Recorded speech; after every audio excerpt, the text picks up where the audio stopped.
Hello everyone, welcome to Singani English spoken. कैसे हैं आप सभी। आज का हमारा टॉपिक है future continuous tense. Last video में हमने किया था फ्यूचर इंडेफिनिट टेंस, जिसमें मैंने आपको एक बेसिक कॉन्सेप्ट भी बताया था, ठीक है ना। आई होप कि वो कॉन्सेप्ट आपको याद हो गया होगा और आपने नोट भी कर लिया है डायरी में। Very good, well done. ठीक है, तो आज भी हमने क्या करना है, फ्यूचर कंटिन्यूस टेंस को पहले समझना है, इसके कॉन्सेप्ट को समझना है और इसके जो रूल है, स्ट्रक्चर है, उसको समझना है। तो कैसे सेंटेंस बनाते हैं वो चीज़ हमने देखना है, ठीक है। ओके, जब भी आप टेंस करते हैं ना, एक बात याद रखना, जब भी आप कोई भी टेंस करते हैं या कोई सेंटेंस बनाते हैं, आपका सेंटेंस क्या होना चाहिए, एक लॉजिकली करेक्ट होना चाहिए आपके सेंटेंस में। समझ रहे हो ना, लॉजिकली करेक्ट का मतलब कि आपका सेंटेंस लॉजिकली होना चाहिए। कोई सिंपल सेंटेंस तो हर कोई यूज़ कर लेता है, जैसे मैंने कहा कि मैं जा रहा हूँगा, वह जा रही होगी, शी विल बी गोइंग, है ना। तो सिंपल है, आपने क्या करना है, लॉजिकली सेंटेंस बनाना है, ठीक है। और एक चीज़ हमने ध्यान रखना है, जब भी आप फ्यूचर टेंस करते हो ना, फ्यूचर कंटिन्यूस टेंस, इसमें हमेशा क्या यूज़ होता है, हमारा टू क्लॉज यूज़ होता है, ना कि सिंगल क्लॉज। इसमें सिंगल क्लॉज यूज़ नहीं करेंगे, इसमें टू क्लॉज यूज़ करेंगे। अब आप सोचेंगे सिंगल क्लॉज टू क्लॉज क्या है। ओके, मैं आपको बताता हूँ। देखो, जैसे मैंने एग्जांपल लिखा है, मैं वहाँ खड़ा रहूँगा, ये हमारा सिंगल क्लॉज है, यानी कि यहाँ पे एक ही बार ही बात हो रहा है। मैं यहाँ खड़ा रहूँगा, मैं यहाँ या वहाँ जो भी है, मैं वहाँ खड़ा रहूँगा, तो ये हमारा सिंगल क्लॉज है, ठीक है। अब इसको टू क्लॉज में कैसे लिखेंगे, टू क्लॉज में लिखेंगे मैं वहाँ खड़ा रहूँगा, आगे लिखेंगे हम जब तक तुम नहीं जाओगे या आओगे, कोई भी आप सेंटेंस यूज़ कर सकते हैं, ठीक है ना। मैं वहाँ खड़ा रहूँगा जब तक तुम नहीं आओगे, तो ये हमारा है टू क्लॉज, इसे कहते हैं हम टू क्लॉज। समझ गए ना बात को। ओके, अब हम इसे सेंटेंस कैसे बनाएंगे। पहले तो हमें, आपको पता है कि फ्यूचर कंटिन्यूस टेंस का स्ट्रक्चर क्या है, आपको पता है इसका स्ट्रक्चर है subject plus will shall plus be plus fourth form plus other word object. यही है ना, सबने यही पढ़ा था स्कूल से लेकर अभी तक, है ना, छोटे से लेकर अभी तक आप यही पढ़ते आ रहे हैं। तो इस टेंस को अगर हम फॉलो करके यहाँ पे बनाते हैं तो क्या बनेगा, आई, मैं वहाँ खड़ा रहूँगा, आई विल बी, खड़ा रहने को बोलेंगे standing, I will be standing there, जब तक के लिए हम क्या बोलते हैं, अंटिल ही बोलते हैं ना जब तक, अंटिल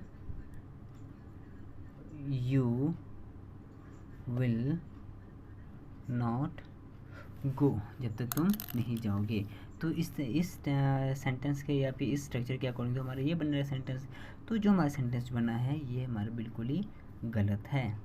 अब आप बोलेंगे सर क्यों गलत है, यहाँ पे तो गागेगी लगा है, यहाँ पे गागेगी लगा है, तो आपने विल लगाया, यहाँ पे रहा होऊंगा लगाया है, तो गलत क्यों है। गलत इसलिए है बेटा क्योंकि यहाँ पे आपको कॉन्सेप्ट नहीं पता है।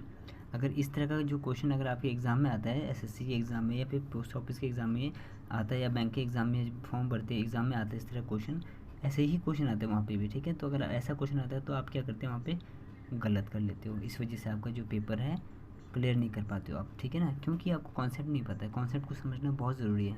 ओके, तो कॉन्सेप्ट देखो क्या है। तो हमारा कॉन्सेप्ट क्या बोलता है, कॉन्सेप्ट बोलता है subject plus will shall plus be plus fourth form plus other word, comma conjunctions use होगा अंटिल, जैसे ये हमारा कंजंक्शंस है, plus subject plus V1 V5 plus object, जो कि आपने ये स्ट्रक्चर आपने कहाँ पढ़ा था, सिंपल प्रेजेंट में। कहाँ पढ़ा था आपने, सिंपल प्रेजेंट में, ठीक है ना। तो यही बात हमेशा ध्यान रखना, जब भी आप सेंटेंस बनाते हो प्रेजेंट के या फ्यूचर कंटिन्यूस टेंस का, तो वहाँ पे एक ही सेंटेंस में विल दो बार यूज़ नहीं होगा, बार बार रिपीट नहीं होगा विल, ठीक है ना। तो इस तरह का जो वर्ड आता है इसे हम कहते हैं टू क्लॉज में हमेशा क्या यूज़ होता है, कंजंक्शंस यूज़ होता है, प्लस उसके बाद जो भी हमारा सेंटेंस आएगा वो सिंपल प्रेजेंट में यूज़ होता है, ना कि फ्यूचर में, ठीक है। क्लियर है। ओके, अब बना लें इस सेंटेंस को। ओके, अब इस सेंटेंस को बना के देखो क्या बनता है। अब ये जो सेंटेंस बनेगा इस स्ट्रक्चर के अकॉर्डिंग ये बनेगा sentence, I will be standing there until you, जब तक क्या है, जब तक तुम नहीं जाओगे, यू गो, ठीक है। अब कई लोग क्या कर देते हैं यहाँ पे, इसकी जगह में क्या यूज़ कर लेते हैं, देखो कई लोग ये करते हैं इसमें, देखो I will be standing there until you don't go।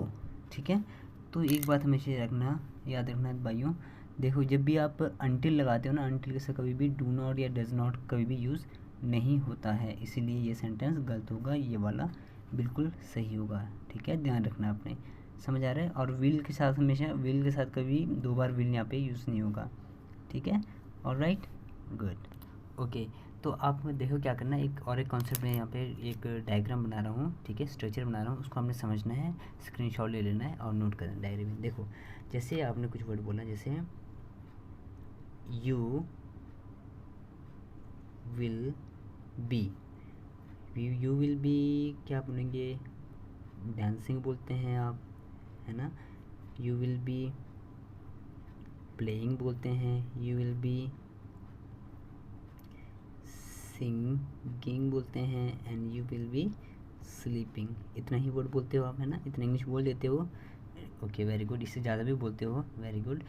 तो यहाँ पे ये सब बोलने के, जब आप ये सब बोलते हैं ना, तो इसके साथ हमारा क्या बनेगा, सेकंड क्लॉज के लिए यहाँ पे रूल होगा हमारा conjunction plus subject plus first form और fifth form plus other word. ठीक है, तो ये हमारा स्ट्रक्चर बनेगा, चाहे आपका सब्जेक्ट यू हो, ही हो, शी हो, वी हो, दे हो, जो मर्जी हो, तो उसका स्ट्रक्चर क्या बनेगा, यही हमारा स्ट्रक्चर बनेगा। इस स्ट्रक्चर को आपने क्या करना है, स्क्रीनशॉट ले लेना है और डायरी में नोट कर लेना है अपने। ठीक है, तो ये स्ट्रक्चर अगर आप करते हो तो आपका कॉन्सेप्ट जो बिल्कुल क्लियर हो जाएगा। क्लियर है, ओके। अब जैसे आपने देखा सुना होगा WH वर्ड, WH वर्ड सुना है आपने, ओके। अब WH वर्ड में जैसे आता है, अब हम सारे सेंटेंस में कर लेते हैं, WH को हम कर लेंगे, सारे कर लेंगे। पहले हम नेगेटिव करके देखेंगे, नेगेटिव का सारे का स्ट्रक्चर मैं आपको लिख के दिखाता हूँ। ठीक है, ध्यान से देखना। तो मैंने क्या किया, सारे सेंटेंस यहाँ पे स्ट्रक्चर लिख दिए हैं, यानी कि सारे रूल मैंने यहाँ पे लिख दिए हैं। रूल को ध्यान से देखना है। सिंपल में क्या बोलते हैं, simple subject plus will shall plus be plus fourth form plus object plus conjunctions plus present indefinite tense. ठीक है, नेगेटिव सेंटेंस में वांट लगेगा, शैंट लगेगा, इंटरगेटिव में विल शैल पहले आएगा, नेगेटिव इंटरगेटिव में won't shan't subject plus be plus fourth form plus object plus present indefinite tense, conjunctions plus present indefinite tense. WH में WH plus will shall plus subject plus be plus fourth form plus of the other word plus conjunctions plus present indefinite tense. इसको आप present indefinite tense भी बोल सकते हैं क्योंकि rule लगा है। ठीक है ना। अब आपके पास एग्जांपल है, जब तक तुम नहीं जाओगे वह खाना नहीं खा रही होगी। अब देखो इस तरह का जो क्वेश्चन ना एग्जाम में आता है, देखो मैं पहले इसका एग्जांपल ट्रांसलेट करके दिखाता हूँ। जब तक, until you go she won't be eating the food। ठीक है, ओके। तो मैंने क्या किया, देखो सबका मैंने ट्रांसलेट कर दिया। अब आपने बताना इसमें से सही कौन सा है। जैसे मैंने बोला जब तक तुम नहीं जाओगे वह खाना नहीं खा रही होगी, until you go she won't be eating the food। Second बनाया है until you won't go या will not go she won't be, won't का मतलब will not be eating the food। until you don't go she won't be eating the food। अब आप बताइए इसमें sentence कौन सा सही है। अब आपने सेंटेंस को क्या करना है, अब जो मैंने स्ट्रक्चर बनाया ना, इस स्ट्रक्चर को आप चाहे कंजंक्शंस वाले जो स्ट्रक्चर को पहले भी लिख सकते हैं और इसको बाद में भी लिख सकते हैं, आगे पीछे कभी कर सकते हैं आप कहीं भी। ठीक है, अब जैसे मैं देखो यहाँ पे मैंने स्ट्रक्चर बनाया है, इसमें हमारा जो सेंटेंस है ये वाला सही है, बाकी के दोनों सेंटेंस गलत है। क्यों?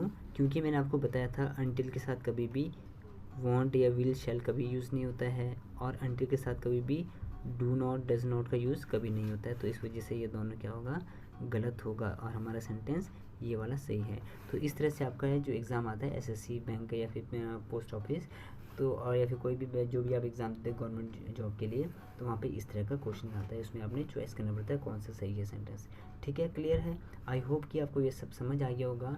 अगर नहीं आता है तो वीडियो को एक बार नहीं, 2 बार नहीं, 10 बार वीडियो देखिए। जब तक समझ नहीं आता तब तक देखिए, और तब तक देखना है जब तक आपको अच्छी तरह से पूरा समझ ना आ जाए। ठीक है ना। बाकी वीडियो देखा है, कॉन्सेप्ट को समझना है। ठीक है, बाकी stay home, stay safe, all the best, bye bye.